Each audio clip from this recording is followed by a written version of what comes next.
பட்டணத்தார் சொல்லுவார், ஓர் பிடி நீரும் இல்லாத உடம்பை நம்பும் இந்த அடியேனை இனிமேலாவது நீ ஆளுமேன்னு கேட்பார். ஒரு பிடி சாம்பல் கூட இல்லாத போறதுதான் இந்த உடம்பு. முடி சார்ந்த மன்னரும் மற்றும் உள்ளோரும் முடிவில் ஒரு பிடி சாம்பலாவது. ஆக அந்த திருநீரை தரிக்கிறது அவ்வளவு விசேஷம்.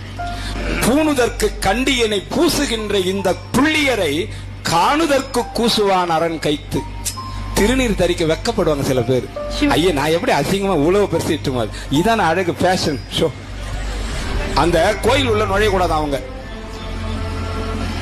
பூசுதற்கு கண்டியினை கூசுகின்ற அந்த புள்ளியர்களை ஈசன் காணுதற்கு கூசுவான்.